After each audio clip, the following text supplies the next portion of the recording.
Bueno, muy bien. Continuamos entonces con las lecciones para el curso de ética. En este caso vamos a hablar de el texto Ética para Amador de Fernando Savater.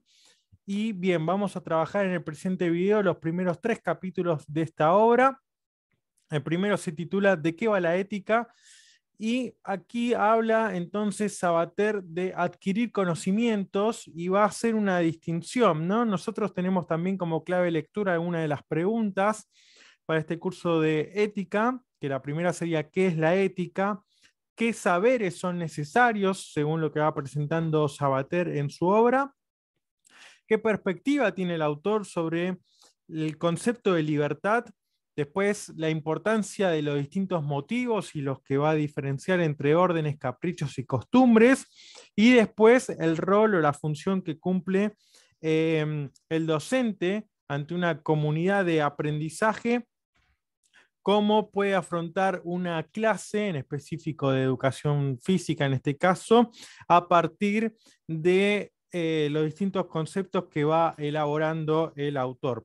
Así que bien, esto de adquirir conocimiento, lo que va a hacer Sabater es instalar una diferencia en ciencias que uno estudia por un simple interés, por una predisposición a querer adquirir conocimientos nuevos, saber cosas nuevas, aprender una destreza, la utilidad de algo, pero que hay una diferencia entre estas cuestiones que nos motivan para adquirir un puesto de trabajo, querer ganarnos la vida con algo, simplemente querer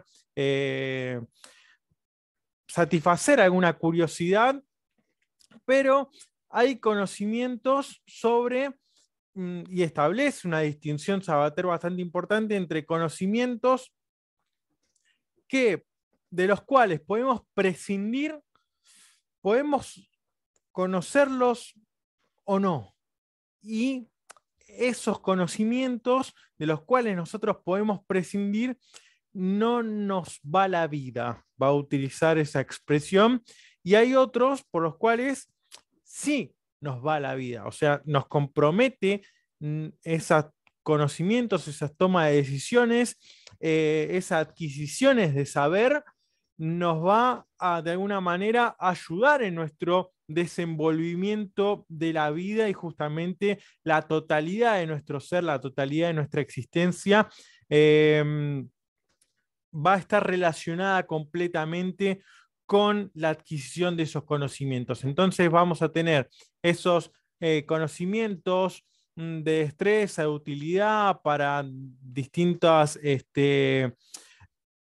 momentos de nuestra vida, de nuestro trabajo, de nuestras relaciones sociales incluso, en los cuales podemos satisfacer un interés que puede ser más o menos superficial, pero que con ello no nos va la vida, y otros que sí implican en nuestra forma de nuestra existencia en su totalidad, ¿no?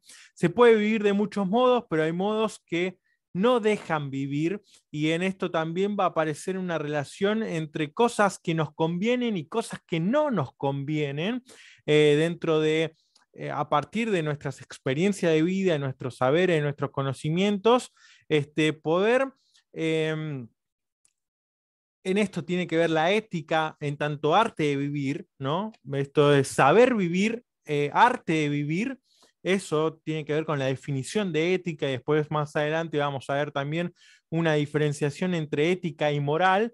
Eh, Mejor lo retomo ahora, la diferencia entre ética y moral, porque me parece bastante importante a tenerlo en cuenta, donde la moral, que viene con una etimológicamente que ver con las costumbres, va a decir Sabater, y donde define a la moral como el conjunto de comportamientos y normas que solemos aceptar como válidos.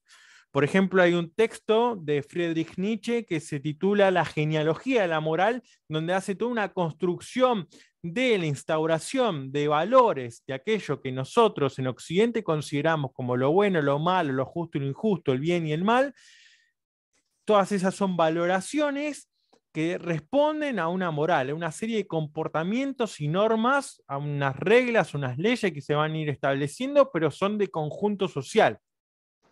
Esto se va a diferenciar entonces de la ética, en tanto que es una reflexión sobre el por qué los consideramos válidos a esas normas, esos comportamientos, y la comparación con otras morales que tienen personas y culturas diferentes.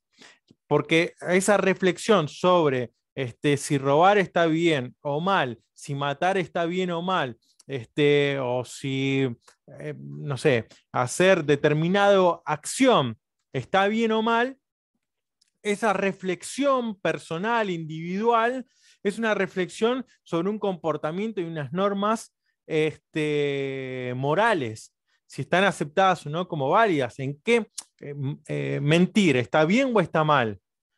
Bueno, reflexionamos a partir de decir, bueno, moralmente, como comportamiento, como serie de norma, decimos, se dice, ¿no? Justamente, está establecido que mentir está mal. Ahora bien, reflexionamos en determinada circunstancia si X mentira está bien, es válida o no es válida, si se puede comparar con otras y por qué en determinada circunstancia alguien ha elegido mentir a decir la verdad. Por tanto, de hecho, podemos decir que si alguien acude a una mentira, a un robo, un asesinato, etcétera, ¿no? Todas cuestiones que tienen que ver después con problemáticas éticas y morales, en esto, ¿no? El uso y el abuso, lo bueno y lo malo, y este arte de saber vivir, esto de la elección de la ética, no resulta tan fácil como parecería en un principio. Hay cuestiones que para lo demás serían nobles, que serían útiles, entonces, ¿qué nos guiamos? ¿Por lo noble, por decir la verdad, por obrar bien, o por cuestiones que tienen que ver más con una utilidad, con sacar un beneficio, por obtener una ventaja? ¿Qué es lo que cada uno en su arte de vivir, en su saber vivir, prefiere? El dinero, la salud, ¿no? Son cuestiones que Sabater va a ir insistiendo a lo largo del texto y que va a decir también que lo que sea nuestra vida es el resultado de lo que cada uno quiera. Ahora bien, lo que cada uno quiera a partir de cuestiones, va a insistir, que se nos van a imponer y que van a ser voluntades, van a ser fuerzas que van a ejercer sobre nuestra propia voluntad y sobre nuestra propia reflexión, ejercicio y, y modo de movernos en la vida, pero a veces las cuestiones que elegimos, y ahí radica nuestra libertad en cada una de esas elecciones, tenemos posibilidades que ni siquiera a veces nosotros elegimos todas las posibilidades frente a aquellas cosas que se nos imponen. Entonces, eso también es necesario tenerlo en cuenta a la hora de ir avanzando con el texto de Sabater. Después también hay una distinción entre libertad y necesidad, y esta es una también de las preguntas, ¿no? ¿Qué perspectiva tiene el autor con respecto a la libertad? Y la libertad hay que tener en cuenta que hay que contraponerla a esa necesidad. Y esa necesidad va a estar instalada o de alguna manera más ligada a ciertas cuestiones que tienen que ver con la naturaleza y con necesidades fisiológicas, con necesidades que nosotros de alguna manera tenemos incorporadas por nuestra naturaleza, entiéndase, naturaleza instintiva, animal, pero también esa naturaleza incorporada por la costumbre, que tiene que ver el hecho de estar formado dentro de una cultura y de una sociedad determinada.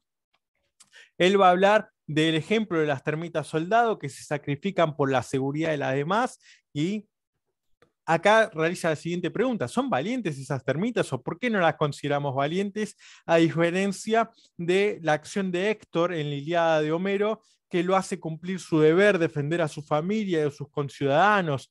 ¿Por qué consideramos que Héctor es un héroe, que es un auténtico valiente, a cambio de las termitas que tienen un imperativo, tienen un tener que hacerlo, ¿no? Están programadas por naturaleza? En cambio, veríamos en la figura de Héctor, al enfrentarse a Aquiles, que lo hace porque quiere. Pensemos en esto, ¿no? También en el texto anterior, cuando hablamos de Rancière, y y esta idea de alguien quiere escribir un libro, alguien quiere aprender francés dentro de ese libro o el contenido de determinado libro, entonces imponen estas voluntades del querer y eso lo que de algún modo también va a estar ligado al concepto de emancipación, tanto en Rancière como en el texto de Bakunin de Dios y el Estado, que viene más adelante, pero ya hay que ir teniendo en cuenta también esas figuras y también con respecto a los distintos modos de narcisismo que desarrolla incluso Freud en su teoría psicoanalítica. Entonces, Héctor, en contra de Aquiles, puede negarse a luchar. Héctor es libre de poder decidir, pero también al mismo tiempo en esa libertad de poder decir, no, yo no me enfrento y puedo huir frente a esa batalla, se imponen también ciertos deberes culturales del mundo griego donde esa decisión de alguna manera está siendo esa decisión de luchar contra Aquiles está siendo motivada por toda esa construcción cultural del heroísmo, ¿no? Y la representación de la figura heroica, de obviamente no perdonarle a Héctor su vida. En los seres humanos estamos programados por la naturaleza, ¿no? Esto que aparece en las necesidades fisiológicas de tener que alimentarnos, de tener que hacer nuestras necesidades básicas, etcétera, ¿no? También estamos programados por la naturaleza de la cultura, la costumbre, la comodidad de la costumbre, la seguridad de lo conocido y el lenguaje, en tanto es un modo en el que concebimos el mundo y a partir de la cual nos relacionamos con las cosas, con los objetos, con nosotros mismos, a partir del modo en que nosotros nombramos las cosas. Esto es muy importante. Ya para los griegos, todo aquel que no hablara griego no era considerado un ser humano, sino que hablaban de esto de lo bárbaro, ¿no? También, y algo dentro de lo que le daba sentido a las distintas polis griegas, además del panteón de dioses y obviamente esta cuestión religiosa, era el lenguaje, ¿no? El logos, tener palabra. Entonces eso es muy importante también para tener en cuenta. Además, en cada lenguaje, cada idioma, nombre se dirige, se relaciona con las cosas, con los entes del mundo de determinada manera. Y esa concepción la obtenemos a partir del lenguaje. Por ejemplo, nosotros en español decimos el sol es masculino, pero die Sonne en alemán es femenino y eso también va generando cierto modo de relacionarse con el mundo y de concebir ese modo de desenvolverse, ¿no? En lo que respecta a la vida cotidiana. Después acá hay una cita, porque bueno, está bueno también rescatar algunos pasajes en concreto. Dice, cierto que no podemos hacer cualquier cosa que queramos, pero también es cierto que no estamos obligados a querer hacer una sola cosa. Y acá aparece, ¿no? También en esta idea de necesidad y libertad, ciertas aclaraciones que va a ir dando frente a esta pregunta que se generaba por la clase de la perspectiva sobre el concepto de libertad, y dice, bueno, en el primer punto, no somos libres de elegir lo que nos pasa, sino libres para responder a lo que nos pasa de tal o cual modo. Después, más adelante, va a aparecer esta idea del navegante que lleva con su tripulación una mercancía, se enfrenta a una tormenta. La tormenta, uno no elige que pase o que no pase, es algo que sucede, es algo que acontece, es algo que está por encima de nuestra propia poder de decisión y de voluntad, pero sí somos libres de responder a aquello que nos pasa en cierta manera. Un poder de tomar decisión de arrojo a la mercancía para aliviar el peso del barco, arrojo a la tripulación para obtener ese mismo resultado del peso del barco, elijo tirar mitad y mitad o nos hundimos todos, tripulación, mercancía y barco, por no sacrificar nada. Y esto también aparece esta necesidad de tener que elegir frente a algo que nos sucede cuando al mismo tiempo estamos respondiendo a órdenes, a imperativos que no son, o a leyes, normas que nos son impuestas desde afuera. Es decir, hay reglas generales, hay reglas que nos tocan responder individualmente, pero en definitiva, frente a ciertas circunstancias cotidianas, la toma de decisiones o cuestiones de desenlace general que se podrían producir no responden a la necesidad concreta, de un hecho concreto en el cual nosotros tenemos finalmente que tomar la decisión. Entonces, somos libres de elegir, pero tenemos que tomar conciencia que en definitiva, en última instancia, lo que estamos eligiendo somos nosotros mismos. Por algo también Sartre va a utilizar, Jean-Paul Sartre, un filósofo francés del siglo XX, que desarrolla también está dentro de la corriente que se conoce como existencialismo, existencialismo ateo. Aparece muy importante esta idea de la mala fe, obrar por mala fe. Cuando alguien toma una decisión y se excusa en la costumbre, se excusa en la religión, se excusa en el modo en que ha obrado por un ideal político, demás, algo que sea externo a la propia decisión del sujeto, eso, dice Sartre, es obrar por mala fe, porque en última instancia, si hay en una ejecución alguien que aprieta el gatillo, ese último que aprieta el gatillo es el que decide o no decide hacerlo. Entonces puede haber cualquier tipo de orden de mandato, etcétera. Bueno, más adelante también va a ir apareciendo una cuestión respecto al nazismo y los judíos, etcétera, donde es muy interesante, es muy importante tener en cuenta que esa libertad última o esa expresión máxima de la libertad radica justamente en la decisión que cada uno toma. Ser libres para intentar algo no tiene nada que ver con lograrlo indefectiblemente, decir que el objetivo, el resultado, no es una muestra última de la libertad, sino la toma de decisión misma. El camino recorrido, el modo en que se ha hecho, eso es lo que va expresando la libertad, y el logro final no implica justamente que en eso sea, que eso mismo sea la libertad. No es lo mismo la libertad que la omnipotencia. Es decir, bueno, se elige hacer algo, hay un impulso, hay una voluntad, hay un querer, hay una apetencia, un deseo que nos motiva a hacer algo, nos inclinamos por eso, lo elegimos, tratamos de tomar conciencia de esa elección, pero eso no implica que lleguemos a ese objetivo. Por tanto, ahí hay una distinción entre libertad y omnipotencia.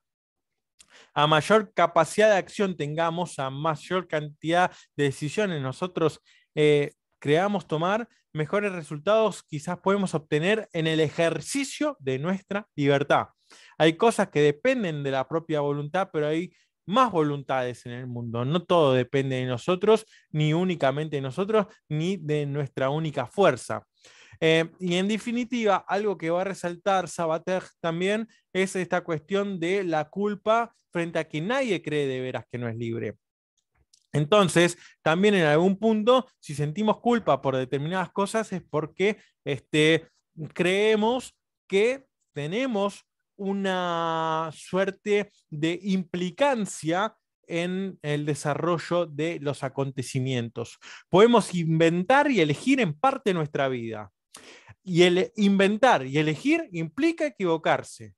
Algo que en filosofía se habla del artista, ¿no? Es decir, bueno, ya no es el genio que se desarrolla y se mueve dentro de distintos ámbitos meramente artísticos, sino en este arte de vivir, en este aprender a saber vivir, en estos que hablábamos al principio, de aprender que hay cosas que convienen y otras que no convienen, implica volverse en artista, en el arte de vivir, de saber vivir, que eso es la ética. Acá lo tenemos, lo vamos a remarcar también y podemos subrayarlo. El arte de vivir, saber vivir, eso es ética. Y implica equivocarnos. Inventar y elegir en parte nuestra vida implica equivocarse. Y por eso esa diferencia entre la culpa y que nadie cree de veras que no es libre.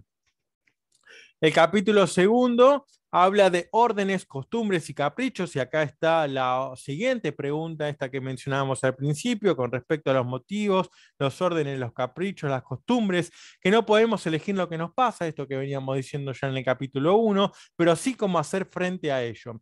Hay que elegir una cosa a otra, elegir hacer o no hacer.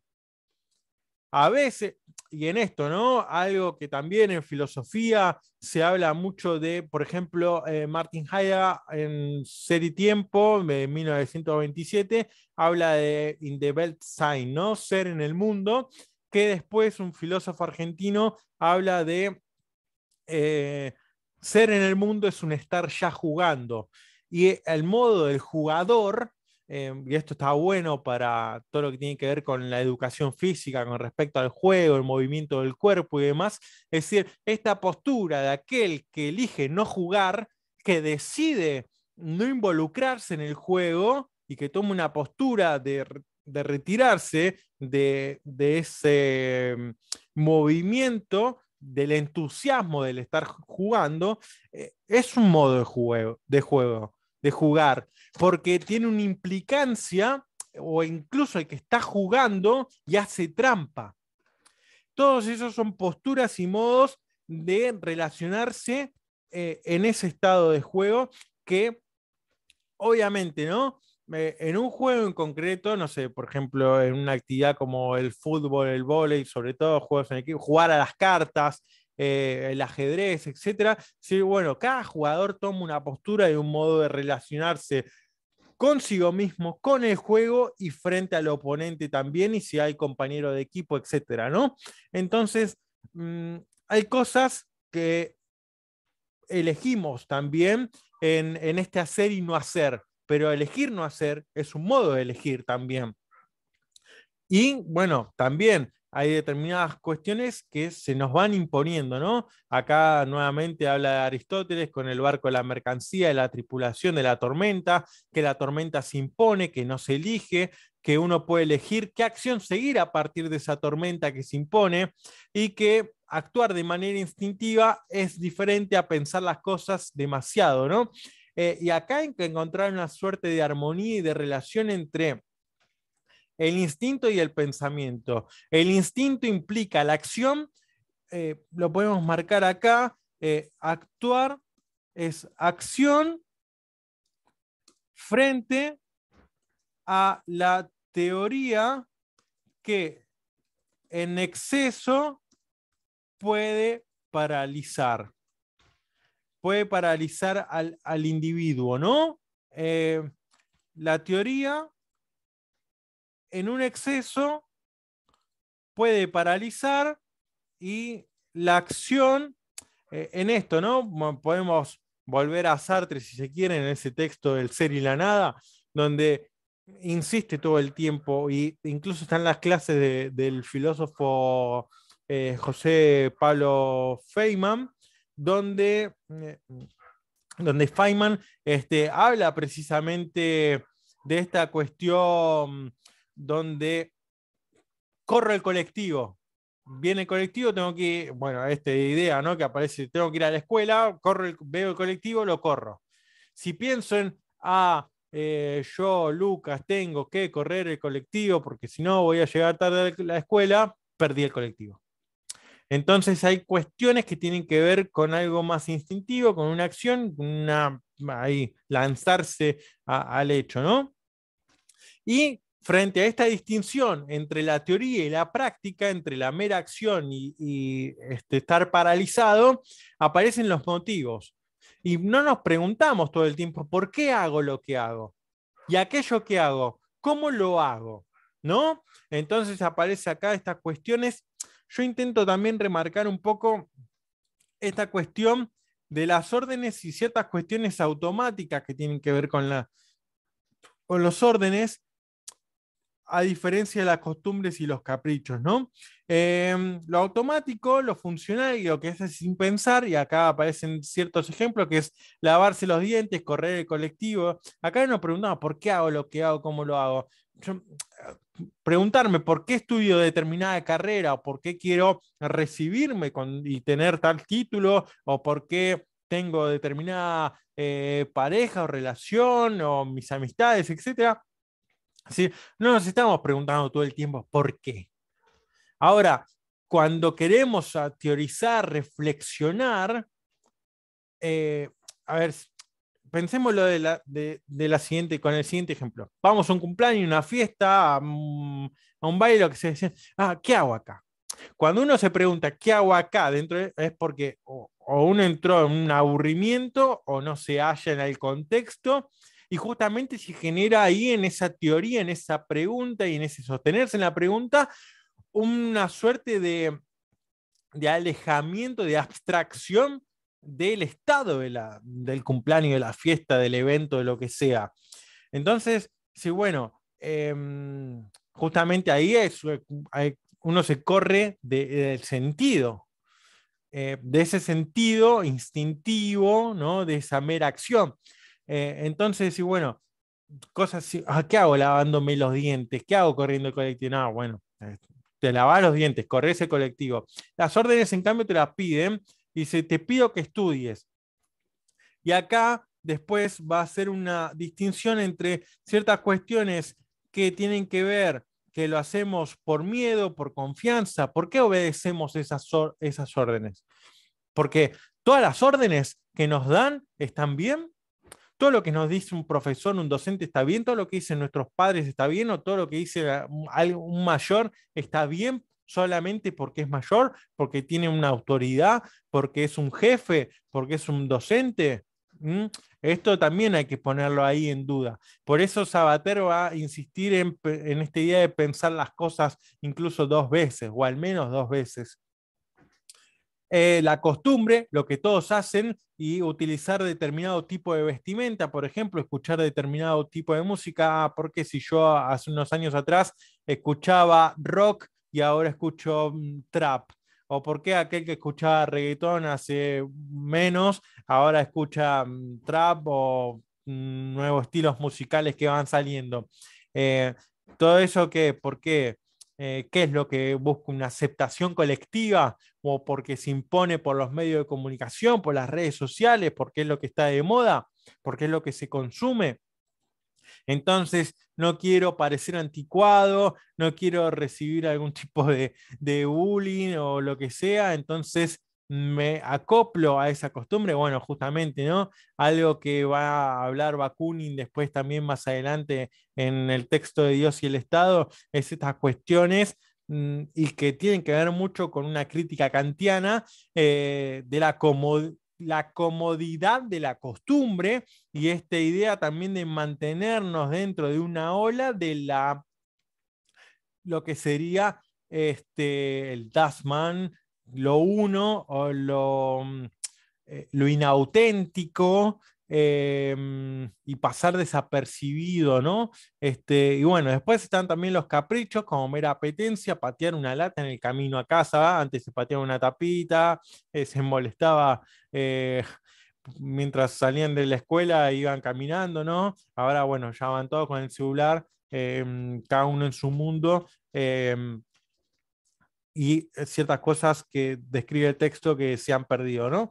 Entonces está lo automático, las órdenes, el costumbre, los caprichos, todo esto que tiene que ver con los motivos, que también van a tener ciertas inclinaciones de la conducta, que son las que vamos a ir leyendo a continuación.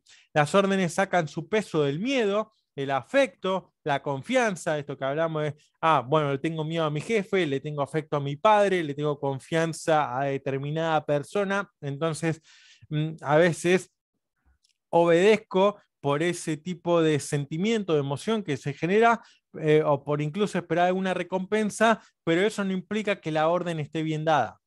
La costumbre, la comodidad de seguir una rutina, no contrariar a otro, la presión de los demás, esto que hablábamos del tema de no recibir bullying, de no parecer anticuado, de no ser señalado como alguien diferente, esto de lo normal, lo anormal, las órdenes y las costumbres, es algo que tanto la uno como lo otro vienen de fuera, es decir, que se imponen sin permiso, En cambio, los caprichos, esto de patear la lata de que hablábamos, viene de dentro, ¿no? Ahí es cuando uno se sentiría más libre, porque no es una convención social, no es una orden de alguien que lo obedezco por miedo, por confianza o por afecto, eso que alguien dice cómo se tiene que hacer o está impuesto, sino que el capricho sale, se me dio por hacer esto, voy y lo hago. Chao.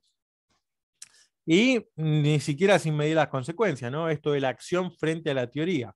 Las costumbres sirven para lo corriente, para la rutina de todos los días. Cuando las cosas están serias hay que inventar, no limitarse a seguir la moda.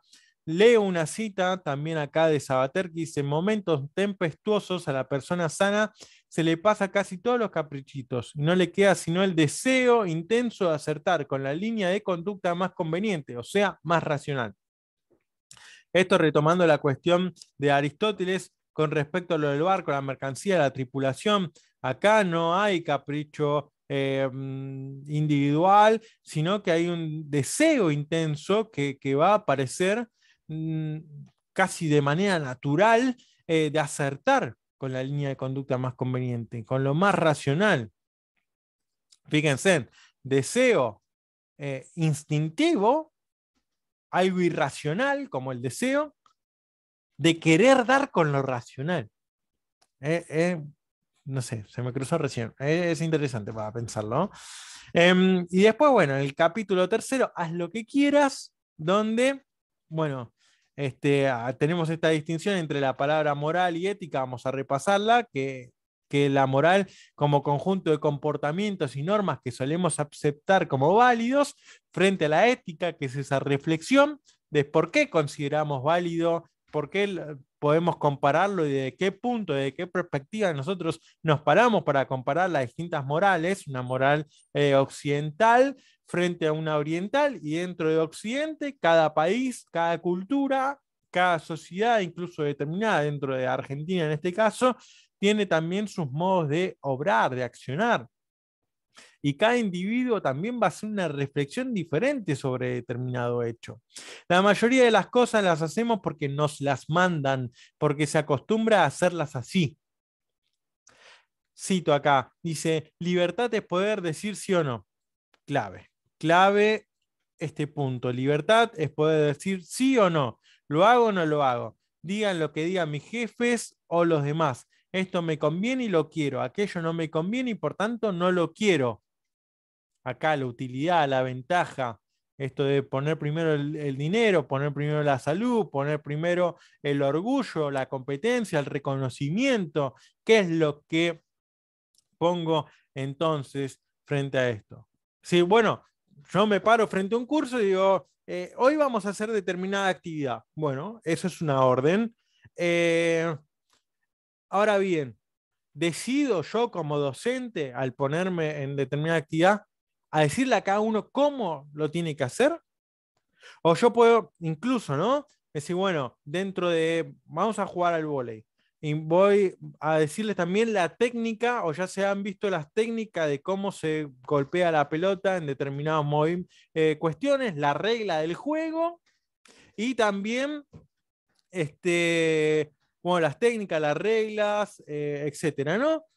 Ahora bien, queda en ellos el poder decidir dentro de lo que se les manda y de lo que se acostumbra a hacer así,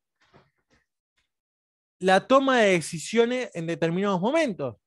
Donde sí, bueno, está bien, rotamos, giramos, sale uno, entra el otro, es punto, no es punto. Bueno, son cuestiones. Y ahora hay un poder de decisión dentro de todo eso que hace a ciertos caprichos, que hace a ciertos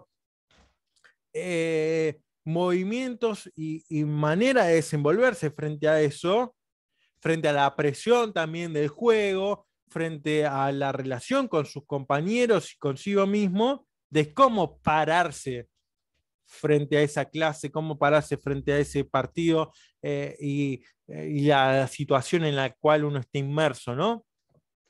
Por eso, hago lo que hago, no lo hago, lo pienso, pido la pelota, no la pido, me quedo más escondido. Bueno, todo eso implica, ¿no? Con el tema del juego. Y eso, libertad de decisión de la postura que van a tomar dentro de ese juego es darse cuenta de que están decidiendo. Eso es lo que implica. Sí, bueno, por más que sea un trabajo en un tenista individual, un juego individual, un nadador, etc., ahí la toma de decisiones es individual. Ahí cambia también entre lo individual y lo colectivo. Y eso es interesante también. Darse cuenta de que están decidiendo. No que, bueno, es algo que está pasando. No, libertad es decidir.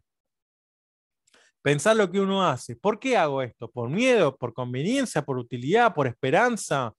¿Por qué obedezco lo que me mandan? Estoy de acuerdo, esto es la reflexión, ¿no? Y ahí ponía el ejemplo de la desobediencia a un nazi. Bueno, está bien, hay un cambio constitucional que responde a otra forma de gobierno y dentro de las leyes, ahí está, ¿no? Dentro de las órdenes y de los convenios y de las normas que se instauran, son esas atrocidades.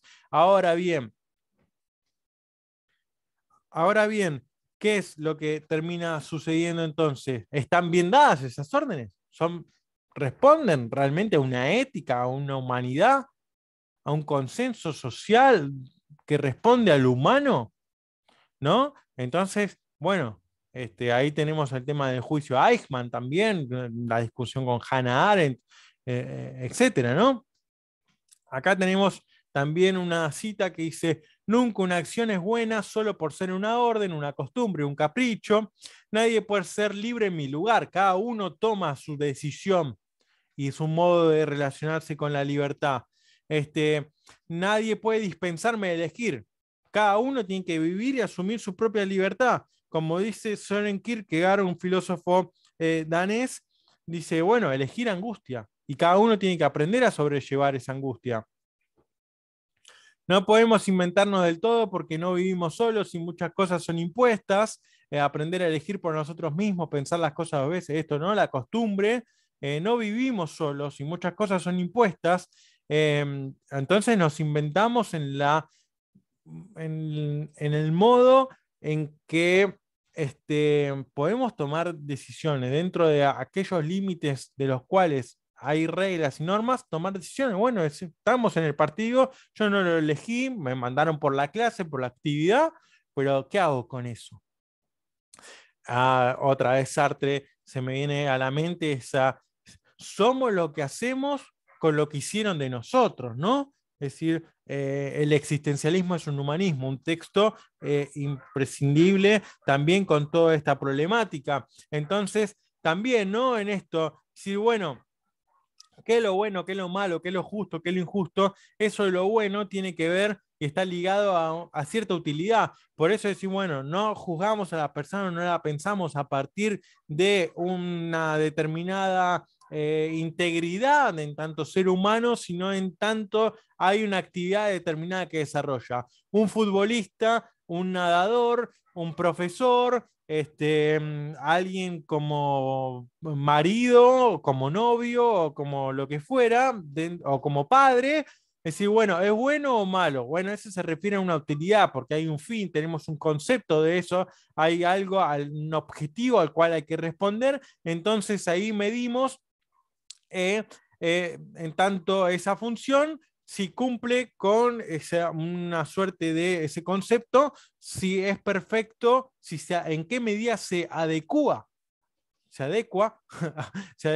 a esa utilidad. Entonces, bueno, la motocicleta únicamente tiene que trasladarte de un lugar a otro. Ahora bien, todas las comodidades, todo lo que te puede ir brindando, etcétera, va perfeccionando de alguna manera ese fin. Ahora bien, no tenemos esa misma noción sobre qué es un ser humano. ¿Qué ser humano es bueno? Bueno, no, justamente no sabemos qué ser humano es bueno porque no sabemos para qué sirven los seres humanos. Esto es fundamental. No sabemos para qué sirven los seres humanos, entonces eso de alguna manera nos marca decir, bueno, ¿cuál es la definición de ser humano? No la tenemos acá. A los humanos se nos reclama a veces resignación, a veces rebeldía, a veces que tengamos iniciativa y a veces que seamos obedientes, sumisos, a veces generosidad y otras veces previsión del futuro. Entonces, ¿en qué quedamos? ¿No?